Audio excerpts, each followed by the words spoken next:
한국이 저걸 한다고요? 불가능합니다. 말이 되는 소리를 하십시오. 1970년대 중동은 오일머니를 바탕으로 세계 인프라 시장의 중심으로 급부상하고 있었습니다. 사우디를 비롯한 산유국들은 천문학적인 자금을 쏟아부으며 항만과 도시를 건설하기 시작했고, 미국과 유럽의 대형 건설사들이 그 기회를 놓치지 않고 몰려들었습니다. 수십 년 경험과 자본 기술을 갖춘 기업들이 시장을 장악하며 파는 이미 정해진 것처럼 흘러가고 있었습니다. 각국은 자신들의 실적과 네트워크를 앞세워 프로젝트를 나눠 가졌고, 입찰장은 사실상 강자들만의 무대였습니다. 새로운 이름이 등장해도 진지하게 검토되는 일은 없었습니다. 모든 것이 기존 질서 안에서 움직이고 있었습니다. 그런데 그 틈에 아무도 기대하지 않았던 이름 하나가 조용히 끼어들었습니다. 처음에는 누구도 신경 쓰지 않았습니다. 하지만 어느 순간부터 현장의 흐름이 미묘하게 흔들리기 시작했습니다. 보고서의 수치가 맞지 않았고 기존의 계산으로 설명되지 않는 속도가 나타나기 시작했습니다. 그때 한국은 대체 무엇을 움직이고 있었던 걸까요? 지금 그 이야기를 시작합니다. 1974년 사우디아라비아 동부 해안. 저는 그때 갓 30을 넘긴 분석관이었습니다. 브뤼셀 나토 본부 회의실에서 전략 보고서나 쓰던 제가 사막 한가운데 세워진 임시 막사 안에서 입찰 서류를 검토하고 있었죠. 주베일. 사우디아라비아가 세상을 향해 내놓은 초대형 항만 개발 프로젝트였습니다. 규모는 약 9억 달러. 당시 사우디 국가 예산의 4분의 1에 해당하는 금액이었습니다. 오일머니가 세계 시장을 향해 본격적으로 문을 열던 그 시절, 이 프로젝트 하나가 향후 중동 건설 시장의 판도를 결정할 것이라는 건 누구나 알고 있었습니다. 전 세계 건설사들이 달려들었습니다. 미국, 영국, 프랑스, 독일, 20년 이상 굵직한 해외 프로젝트를 손에 쥐어온 강자들이었습니다. 회의실 안은 그야말로 거물들의 각축장이었죠. 담배 연기가 자욱한 그 공간에서 각국 대표들은 서로의 제안서를 훑으며 상대를 견제했습니다. 그런데 그날 오전, 누군가 이름 하나를 꺼냈습니다. 한국도 관심을 보이는 모양입니다. 잠깐의 침묵, 그리고 웃음이 터졌습니다. 한국? 그들이 뭘 할 수 있다는 거지? 저도 웃었습니다. 솔직히 말하겠습니다. 저도 그 웃음 중 하나였으니까요. 당시 한국은 전쟁이 끝난 지 20년이 조금 넘은 나라였습니다. 전후 복구도 채 마무리되지 않은 상황이었죠. 기술력은 없었습니다. 해외 건설 실적도 거의 전무했습니다. 자본은 더 말할 것도 없었습니다. 무언가를 빌려서 겨우 버티는 나라. 그게 우리가 알고 있던 한국의 전부였습니다. 입찰 자격 심사 자리에서 한국 이름이 올라오자 위원 중 한 명이 서류를 옆으로 밀어버렸습니다. 시간 낭비입니다. 다음 안건으로 넘어가죠. 토론도 없었습니다. 검토도 없었습니다. 그 자리에 있던 누구도 반박하지 않았죠. 그건 경쟁이 아니었습니다. 한국은 애초에 이 게임에 끼지도 못한 나라였으니까요. 저는 그 장면을 오래 기억합니다. 서류 한 장이 아무런 감정 없이 옆으로 밀려나는 그 장면. 그게 당시 세계가 한국을 보는 시선이었습니다. 저는 그때까지 수백 개의 프로젝트를 분석해왔습니다. 20년 가까이 이 일을 해오면서 알게 됩니다. 어떤 케이스가 논의할 가치도 없는 탈락인지를요. 한국. 그건 실패가 확정된 케이스였습니다. 그런데 며칠 뒤 예상치 못한 일이 벌어졌습니다. 한국 기업 대표가 직접 왕실을 찾아가 담판을 지었다는 이야기가 돌았습니다. 이유는 정확히 알 수 없었습니다. 왕실 측에서는 입찰 참가를 허용했습니다. 내부 반응은 한결같았습니다. 어차피 탈락이다. 저도 같은 생각이었습니다. 기술도 경험도 자본도 없는 나라가 이 프로젝트를 따낸다는 건 상식적으로 불가능했습니다. 입찰 참가를 허용한 것 자체가 형식상의 배려였고 결과는 이미 정해져 있었으니까요. 막사로 돌아오는 길이었습니다. 사막의 밤바람이 차가웠습니다. 저는 별 생각 없이 수첩을 꺼내 한 줄을 적었습니다. 한국. 왜 그랬는지는 저도 모릅니다. 분석관의 습관이었을 겁니다. 모든 이름을 기록해두는 버릇이요.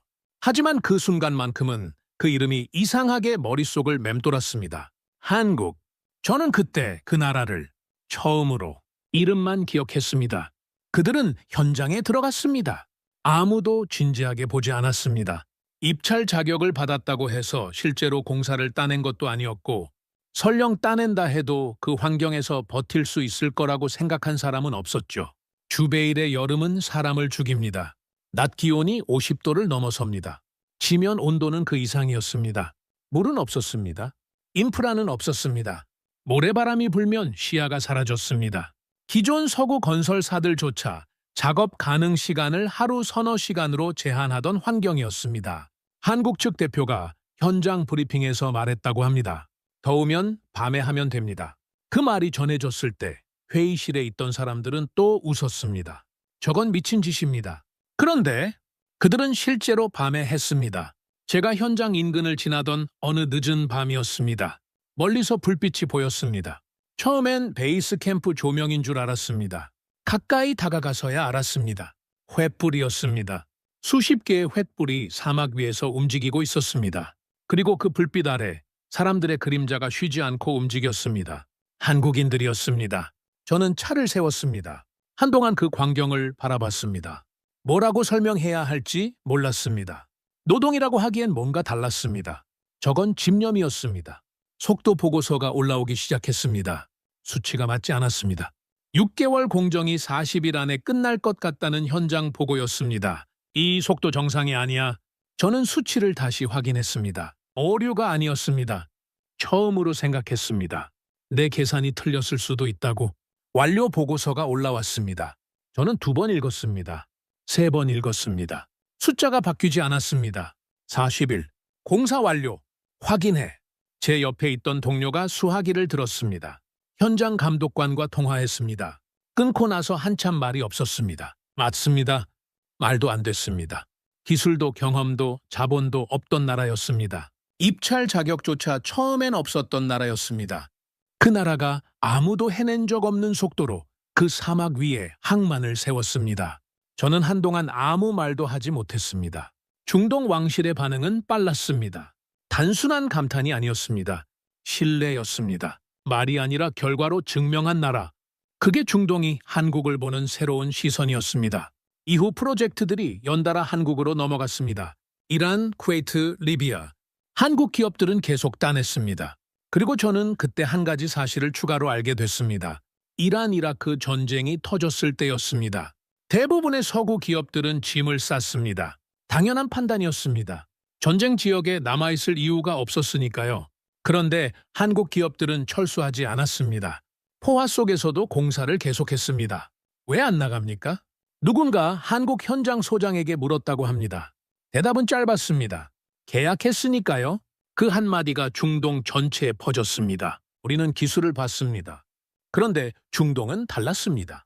그들은 태도를 봤습니다. 나중에 알게 된 사실이 하나 더 있었습니다. 한국이 사우디에 이슬람 사원을 지어줬다는 겁니다. 계약도 아니었습니다. 요청도 아니었습니다. 그냥 지었습니다. 서울 한복판에, 이태원에. 그게 무엇을 의미하는지 중동 사람들은 누구보다 잘 알았습니다. 저는 파일을 닫으면서 혼자 중얼거렸습니다.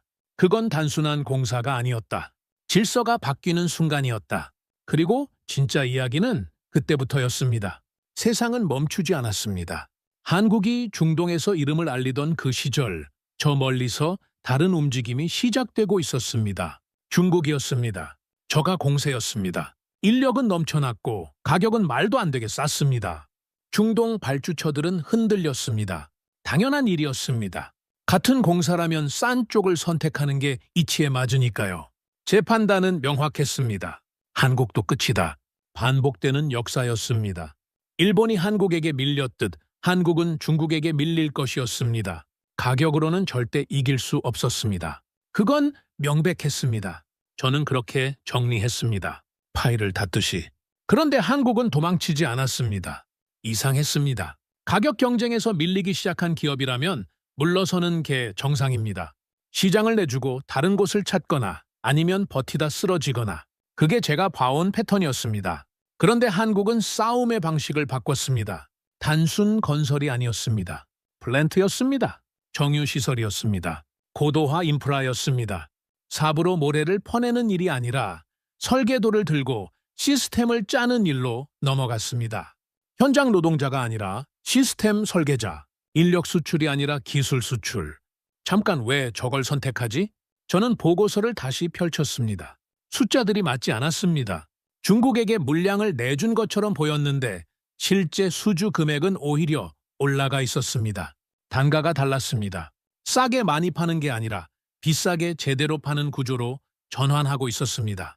저는 한 줄을 메모했습니다. 이 나라 룰 자체를 바꾸고 있다. 처음이었습니다. 한국이라는 나라가 단순한 추격자가 아닐 수도 있다는 생각이 든 건, 그리고 그 생각은 묘하게 불편했습니다. 2022년 2월 우크라이나 국경에서 포성이 울렸습니다. 저는 그때 브뤼셀에 있었습니다. 나토 긴급 회의가 소집됐습니다. 회의실 분위기는 제가 수십 년 이 일을 해오면서 처음 느껴보는 종류의 것이었습니다. 당혹감이었습니다. 아니, 정확히는 공포였습니다. 지금 당장 무기가 필요합니다. 당연한 요구였습니다. 전쟁이 터졌으니까요. 그런데 회의실이 조용했습니다. 누구도 선뜻 대답하지 못했습니다. 냉전이 끝난 뒤 유럽은 군비를 줄였습니다. 평화가 왔다고 믿었습니다. 생산 라인을 닫았습니다. 설비를 처분했습니다. 숙련된 인력은 흩어졌습니다. 전쟁은 끝났다고 다들 그렇게 믿었으니까요. 하지만 전쟁은 끝난 적이 없었습니다. 담당관이 테이블을 돌며 물었습니다. 공급 가능한 국가가 어딥니까? 미국은 자국 수요로 여력이 없었습니다. 독일은 라인을 재가동하는 데만 최소 2년이 필요하다고 했습니다. 프랑스도 마찬가지였습니다. 일본은 헌법 문제가 걸려 있었습니다. 하나씩 확인할수록 회의실 공기가 무거워졌습니다. 유럽은 준비되지 않았습니다. 아니, 준비할 생각조차 없었던 겁니다. 그게 그날 회의실이 저한테 말해준 진실이었습니다. 침묵이 길어졌습니다. 누군가 서류를 뒤적였습니다. 그리고 조심스럽게 입을 열었습니다. 하나 있습니다. 어딥니까? 한국입니다. 회의실이 술렁였습니다. 저도 순간 멈칫했습니다. 한국, 또 그 이름이었습니다. 생각해보면 당연한 일이었습니다. 한국은 단 한 번도 긴장을 놓은 적이 없는 나라였습니다. 휴전선 너머에 언제든 전쟁이 재개될 수 있는 나라. 그래서 멈추지 않고 만들었습니다. 자주포, 전차, 탄약. 유럽이 평화를 누리는 동안 한국은 조용히 쉬지 않고 실력을 쌓았습니다. 우릴 지키려 만든 무기가 결국 세계가 찾는 무기가 된 것이었습니다. 우리는 무기가 없었습니다. 그때 한국이 있었습니다. 저는 그날 밤 호텔 방으로 돌아와 오랫동안 창밖을 바라봤습니다. 머릿속에서 무언가가 무너지는 소리가 들렸습니다. 우리가 틀렸다는 소리가. 한국이 왜 선택받는지 저는 데이터로 확인하기로 했습니다.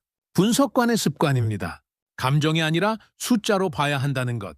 그래서 폴란드 계약 서류를 처음부터 펼쳤습니다. 러시아 국경에서 불과 수백 킬로미터 떨어진 나라. 그들이 긴급하게 내린 선택이었습니다. 독일이 먼저였습니다. 유럽 최고의 방산 강국이었으니까요. 답변은 명확했습니다. 납기까지 최소 5년입니다. 폴란드 측 담당자 얼굴이 굳었습니다. 5년? 지금 당장 국경이 위협받는 상황에서 5년은 대답이 아니었습니다. 숫자가 아니라 거절이었습니다. 프랑스도 다르지 않았습니다. 가격은 높았고 기술 이전은 없었습니다. 사겠습니다. 쓰십시오. 그게 전부였습니다. 30년 넘게 강자 행세를 해온 나라들의 대답이 고작 그것이었습니다. 그리고 한국이었습니다. 납기. 즉시 가능했습니다. 가격은 독일의 절반 수준이었습니다. 기술 이전 조건도 포함됐습니다. 폴란드 자국 내 생산 라인 구축까지 지원하겠다는 내용이었습니다. 무기를 파는 게 아니라 무기를 만드는 능력까지 함께 넘겨주겠다는 것이었습니다. 그걸로 한다. 폴란드의 결정은 빨랐습니다. 저는 오히려 의심했습니다. 뭔가 빠진 게 있을 거라고. 이렇게 모든 조건을 갖춘 선택지가 있을 리 없다고. 없었습니다. 빠진 게 저는 한국 방산 자료를 처음부터 다시 들여다봤습니다. 단순히 싸게 파는 게 아니었습니다. 더 빨리 만들었습니다. 그들은 싸게 팔지 않았습니다. 더 빨리 만들었습니다. 전쟁에서 중요한 건 완벽한 성능이 아닙니다. 시간입니다. 지금 당장 쓸 수 있느냐? 한국은 그걸 알고 있었습니다. 아니, 그걸 위해 설계된 나라였습니다. 분단의 현실이 만들어낸 능력이었습니다. 저는 서류를 덮으면서 혼자 중얼거렸습니다. 이건 무기가 아니다. 국가의 속도다. 그 순간 확신했습니다. 게임은 끝났다고. 베를린이었습니다. 독일 방산업계 관계자들과의 비공개 회의였습니다. 저는 외부 컨설턴트 자격으로 참석했습니다. 회의실은 깔끔했습니다. 테이블은 넓었습니다. 하지만 분위기는 무거웠습니다. 말하지 않아도 알 수 있었습니다. 이건 전략 회의가 아니었습니다. 패인 분석이었습니다. 한 독일 전문가가 먼저 입을 열었습니다. 50대 후반, 업계에서 30년을 넘긴 사람이었습니다. 그가 천천히 말했습니다. 꿈을 깨십시오. 그 독일은 이미 없습니다. 아무도 반박하지 않았습니다. 그게 더 무거웠습니다. 라인은 닫혀 있었습니다. 숙련공들은 은퇴했습니다. 재가동하려면 돈도 시간도 한참 필요했습니다. 과거의 영광은 현재의 실력이 아니었습니다. 명성은 남아 있었지만 현장은 비어 있었습니다. 누군가 조용히 물었습니다. 그럼 대안은 어딥니까? 침묵이 흘렀습니다. 모두가 알고 있었습니다. 하지만 아무도 먼저 말하고 싶지 않았습니다. 인정하는 순간 돌아올 수 없으니까요. 제가 먼저 말했습니다. 한국입니다. 테이블이 조용해졌습니다. 누군가 한숨을 쉬었습니다. 그리고 독일 전문가가 고개를 천천히 끄덕였습니다. 인정하지. 그 세 글자였습니다. 30년 업력을 가진 사람의 입에서 나온 세 글자. 저는 그 순간을 오래 기억할 것입니다. 한국은 따라오지 않았습니다. 우리가 멈춰 있는 동안 이미 앞서 있었습니다. 우리는 그걸 몰랐던 게 아니었습니다. 인정하기 싫었던 겁니다. 데이터는 거짓말을 하지 않습니다. 계약은 거짓말을 하지 않습니다. 현장은 거짓말을 하지 않습니다. 모든 것이 같은 결론을 가리키고 있었습니다. 다른 선택이 없었습니다. 아니, 처음부터 결론은 하나였습니다. 우리가 틀렸습니다. 어느 순간부터였습니다. 어디를 가도 한국이 있었습니다. 중동의 플랜트 현장, 유럽의 방산 계약서, 동유럽의 인프라 사업, 서류마다 회의마다 현장마다 한국이라는 이름이 빠지지 않았습니다. 왜 다 한국을 찾는 거지? 저는 오랫동안 그 질문을 붙들었습니다. 가격 때문만은 아니었습니다. 속도 때문만도 아니었습니다. 뭔가 다른 것이 있었습니다. 그러다 문득 오래된 기억이 떠올랐습니다. 사막 위의 횃불, 전쟁 중에도 철수하지 않던 기업들. 계약했으니까요? 라는 한마디. 서울 한복판에 세워진 이슬람 사원. 그 하나하나가 따로 있던 게 아니었습니다. 전부 연결되어 있었습니다. 신뢰였습니다. 한국은 신뢰를 팔았습니다. 무기도, 기술도, 인프라도 결국은 전부 신뢰 위에 쌓인 것들이었습니다. 그리고 그 신뢰는 하루아침에 만들어진 게 아니었습니다. 수십 년 전 사막 위에서 횃불을 들던 그 순간부터 시작된 것이었습니다. 언제부터였지? 저는 혼자 중얼거렸습니다. 그리고 스스로 답했습니다. 우리가 무시하던 그때부터였습니다. 세계 질서가 바뀌고 있었습니다. 미국 혼자 모든 것을 결정하던 시대는 저물고 있었습니다. 여러 나라가 협력하고 연결되는 구조로 넘어가는 시대. 그 한가운데서 한국은 조용히 그러나 단단하게 자리를 잡고 있었습니다. 강대국이 된 것이 아니었습니다. 처음부터 그런 방식으로 움직이고 있었습니다. 모든 나라와 협력하고 기술로 신뢰를 쌓고 약속을 지키는 나라. 그게 한국이 세계의 중심으로 들어온 방식이었습니다. 사막의 불빛이 여기까지 이어진 것이었습니다. 저는 그제야 이해했습니다. 우리는 결과만 봤습니다. 그들은 과정을 쌓았습니다. 그래서 한국은 무너지지 않습니다. 하루아침에 세워진 것이 아니니까요. 나는 수십 년 동안 국가의 힘이 무엇인지 분석해왔습니다. 무기, 돈, 기술. 그게 전부라고 믿었습니다. 하지만 틀렸습니다. 한국은 가난했을 때도 포기하지 않았습니다. 무시받을 때도 멈추지 않았습니다. 횃불 하나 들고 사막에서 버티던 그 집념이 결국 세계를 움직였습니다. 국가의 진짜 힘은 포기하지 않는 집요함에서 나옵니다. 그걸 가장 먼저 증명한 나라가 바로 한국입니다. 오늘의 사연은 여기까지입니다. 내용이 마음에 드셨다면 구독, 좋아요로 응원해 주시고 댓글로 대한민국 파이팅을 외쳐주세요. 국격 상승 감동 사연을 전하는데 큰 힘이 됩니다. 한 조각 붉은 심장이 남을 때까지 대한민국을 사랑합니다.